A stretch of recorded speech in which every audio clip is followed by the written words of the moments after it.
Your next comedian, are you excited to see him? He is here all the way from Austin.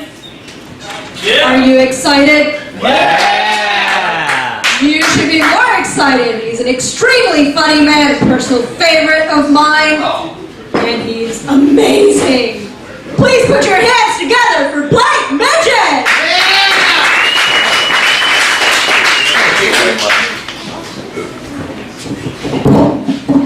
I didn't know I was anybody's favorite. See? I hope I get to card somebody. Sorry. How's everybody? That's great. Put your hands together for everybody you've seen tonight. Got that out of the way. So, nice to see you again, sir. Seen a bunch of old friends here this evening. And Sean really just bought me the grossest shot I've ever taken in my life. So I'm going to throw it up on stage. You guys, I'll autograph it. Cast it in bronze. We'll keep it on the floor. This place stays in business for another 2 years. And I went to bed. Sorry, I just found out that Willem Dafoe wasn't gay. My mind is blown right now. But you guys are a pretty good-looking audience. Fairly well-groomed. Imagine some of you shave your balls, maybe? We get a show of hands for ball shaving? I knew that. Oh, I can't shave my balls. I did once. I got dumped. I'm like, well, maybe if I shave my dick, I'll feel better. And that is, if you look like me, it's a bad move. Like, this man, I'm sure his dick looks like it's carved out of marble. My crotch looked like somebody made like a fake dick and balls with like a Play-Doh Fun Factory. It's a very humbling experience. I just turned 35 this week. Yeah. Next milestone, stroke. I really hoped by this time in my life that I'd be like happier with where I was. I'm not, because I still have dreams. I'm still working towards them, which is beautiful. But like by the time my grandfather was my age, that man had won a world war and raised 2 children. I myself remain childless and have yet to complete the Fire in the Hole challenge at the Pluckers Wing Factory in Austin. It's shameful. I even think about it for motivation when I'm up there. You know, him as a young man, storming the beach at Okinawa into a hail of Japanese gunfire with no regard for his own personal safety. And meanwhile, I'm sitting in air conditioning, armed with free refills and unlimited blue cheese. I can't even choke down enough hot wings to get my picture on a wall full of fat people who clearly have more ambition than I do. I blame my mother for all of my problems because I'm an adult, and that's what you do.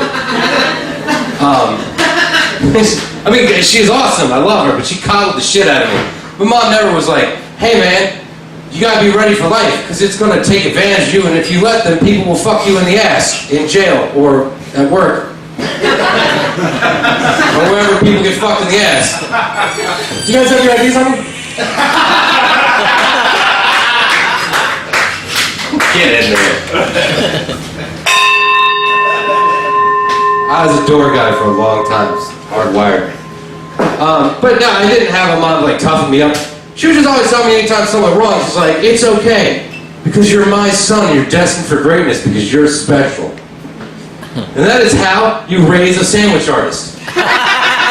So beat the shit out of your kids. Or DDT them, is that? That's awesome. I would love to DDT a baby. Shut up. Pour a snake on top of her.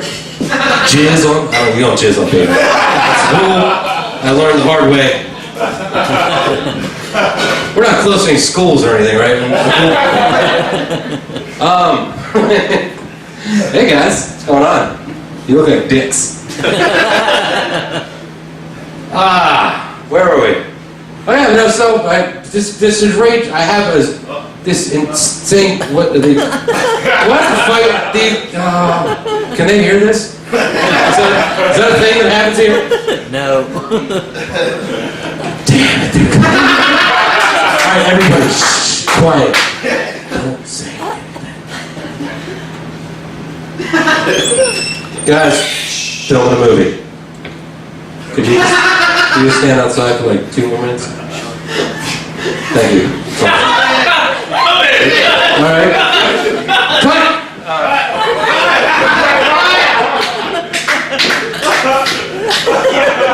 Oh yeah, I have a ridiculous sense of entitlement, no work ethic at all.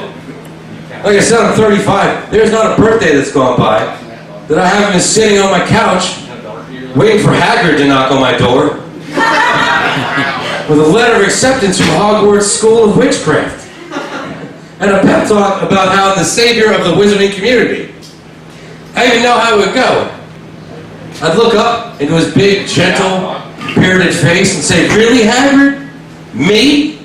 The unwanted offspring of a mailman and a telemarketer? I'm the chosen one?"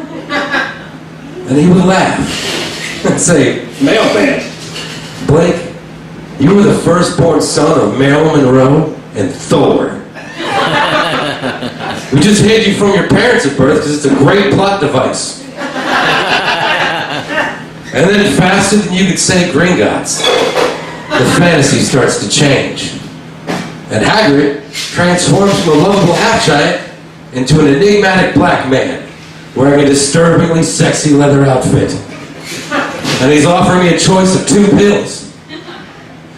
I could take the blue pill, and the dream ends. I wake up on my couch wearing cutoff sweatpants and crying into a bowl of ramen noodles. Or I can take the red pill, and I get to have sex with Keanu Reeves. Who's the director's cut? Why are you shaking your head? Come on, he's hot. You weren't even watching. Can I have a drink? Yes. Thank you. I know what it is. You. Well, I would love to stay and do more time, but there's 1,000 comics still have to come up here. Yeah, 1,000. You want? Go. If you want, You guys want to hear about my dick more? Oh yeah. What the fuck? Nobody's ever said that except for Parker. So, sex. Thank you. Has anybody in the room ever fucked a comedian on purpose? No. I knew the answer to that question. Before I asked it, I think that's kind of fucked up, ladies. The squeeze line. Because there's a lot of benefits to fucking a fat, pasty white dude. For instance, you know that old, that thing where you like us to go down and lick you where you're gross? We don't ever do it. That's kind of a fat guy's specialty. Normal sex, I'm liable to have a seizure. It's a lot of work. But I'll go down on you like Kirstie Alley at a Waffle House bender. All up in your stuff. And selling point number 2 is, you know, I imagine you can talk. Are you guys having sex currently? Okay, good. Because if you guys were brother and sister, it'd be real weird right now. Kind of hot for me, but weird for everybody else. No, but you know, the man's in shape. Do you ever get bruised, right? Yeah, it hurts, right? That'll never happen with me, ever. It's padding. And that padding is also the source of the greatest weapon in a fat man's sexual arsenal. And it's called stealth dick.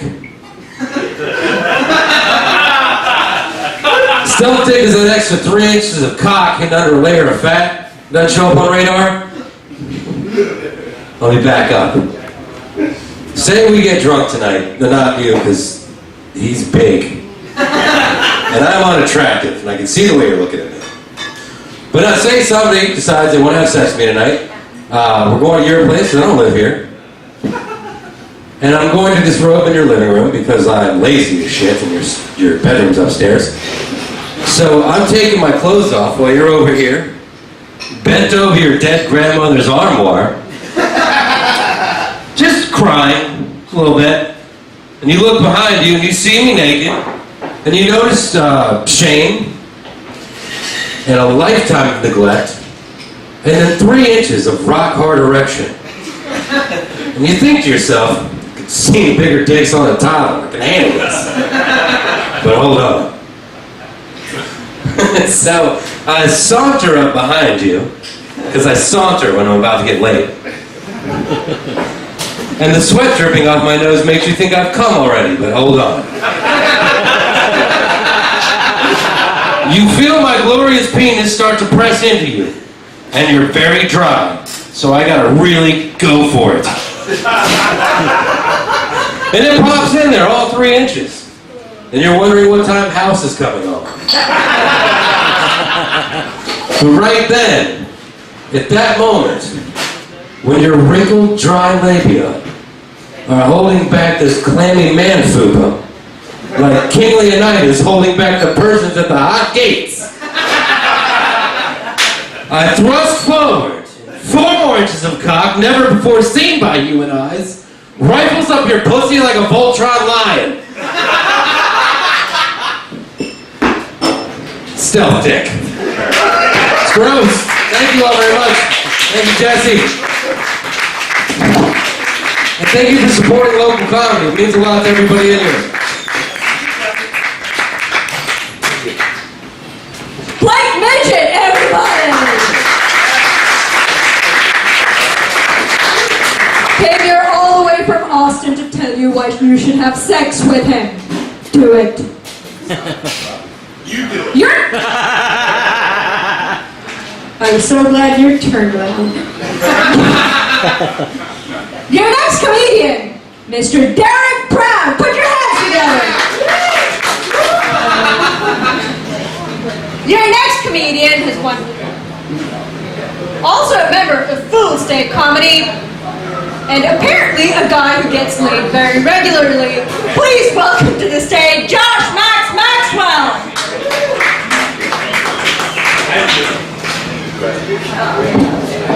Thank you very much, Rukmani. I appreciate it.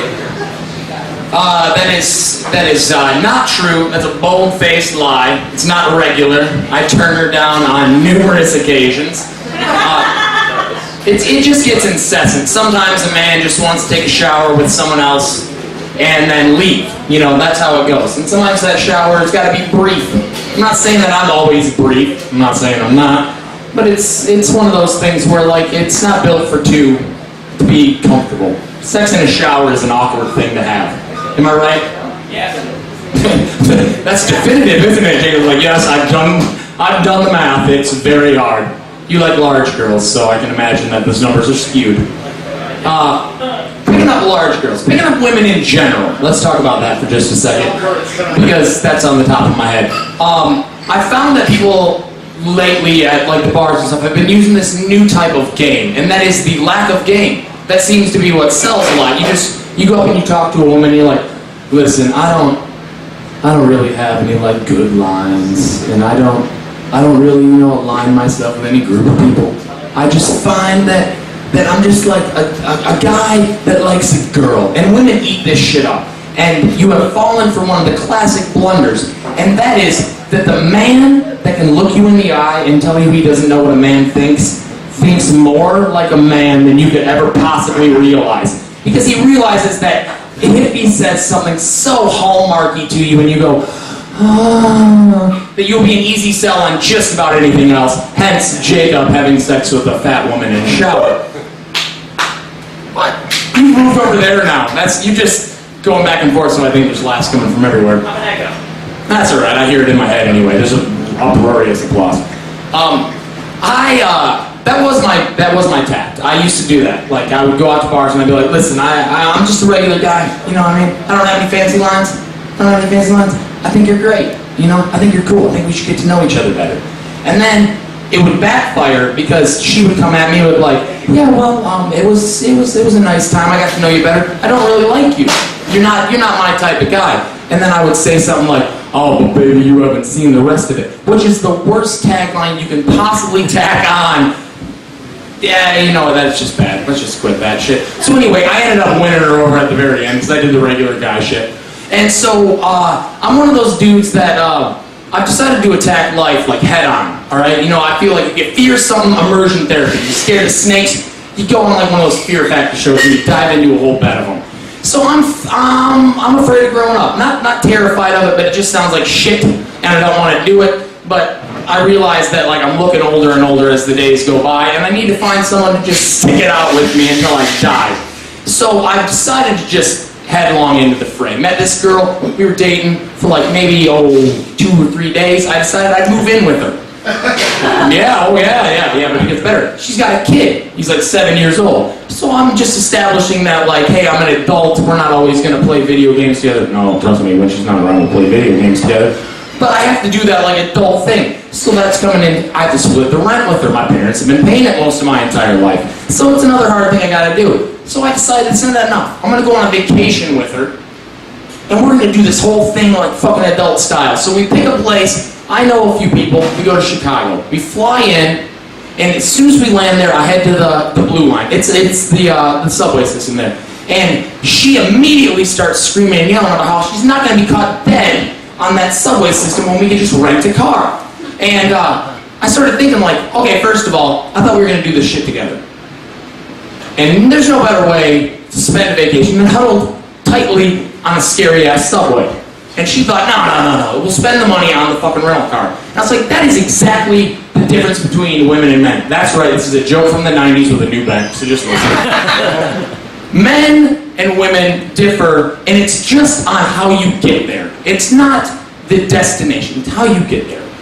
And men are like subways. The best things we have, we keep down, deep down. Doesn't matter what kind of crazy shit's on, we're like the backbone. We'll get you there eventually. Women, they're like rental cars, all right? Like, when you first meet them, the prettiest ones always have the most mileage. No one clues you in that the guy that had it before really fucked it up. And then eventually it breaks down, you gotta make all these frustrated phone calls and everything. People are passing by, you gotta wave them on like, no, don't worry, man, I got it under control.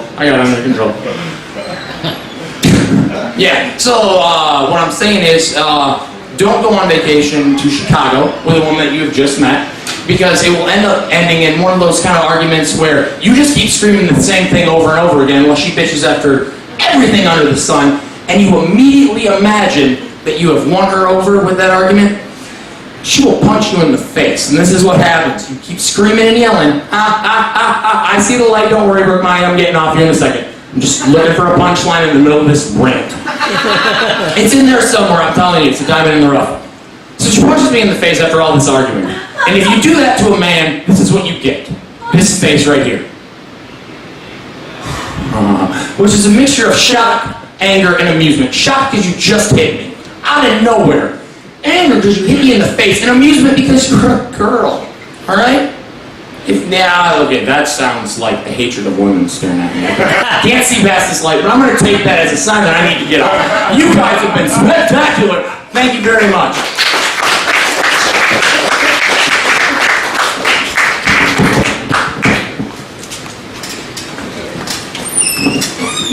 Maxwell, everybody give it up for him and his amusement. Your next comedian. Be gentle with him because this is his first time on stage.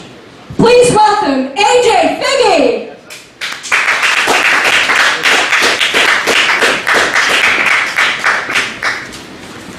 All right, I'm going to do the best I can. Thank you all for your future compassion. So I was walking down the street the other day, and there's this guy. He had a few enormous bags of peas. He was really struggling with them. And I went up to him. I'm like, hey man, you want some help? And he looks at me and he was all hesitant, and it seemed like he just didn't. He didn't want to. Closer to mic. Thanks. It seems like he didn't want to allow my help because I was a total stranger. So I looked at him. I'm like, look, man, I'm just trying to help. Speak now or forever hold your peace.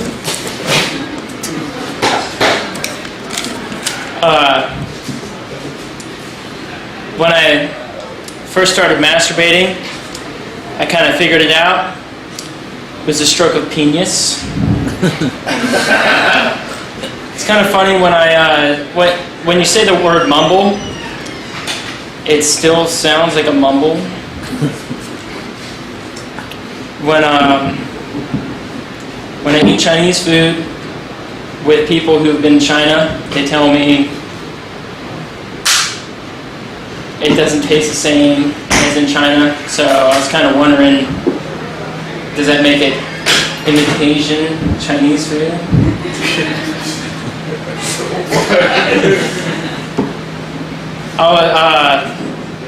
Jesus, he was crucified, you know, they nailed holes all over the place and everything. So I was kind of wondering if he could still walk on water, because, you know, a boat with holes in the bottom will sink.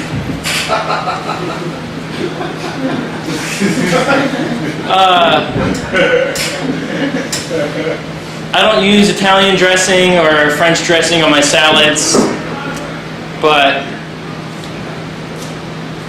I'm a real American. I use ketchup instead. You know how they call a flock of sheep a flock, or a gaggle of geese a gaggle? So a bunch of gay men together, I guess, wouldn't that be called a faggle?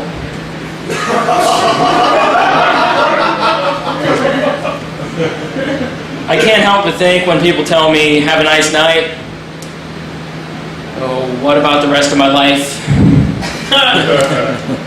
I mean, it seems kind of inconsiderate. Or when somebody says, the pleasure was all mine, well, I was here too, I kind of enjoyed myself as well. Is that all that either of us get from it? Or when somebody says, I enjoyed myself, didn't you enjoy me too? I was here. Doesn't seem like you guys are, but I'm doing the best I can. Thank you guys for your cutting me some slack.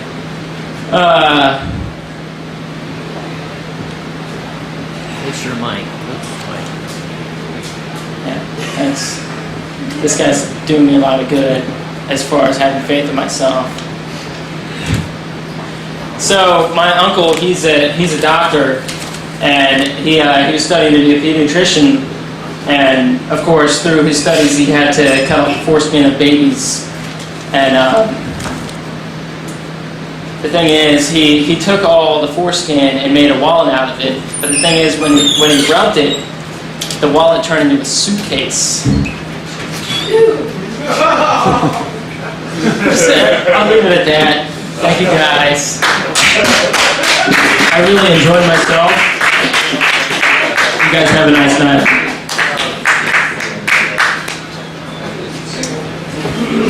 Give it up for AJ Fiege, everybody, for having the courage to come up and find you.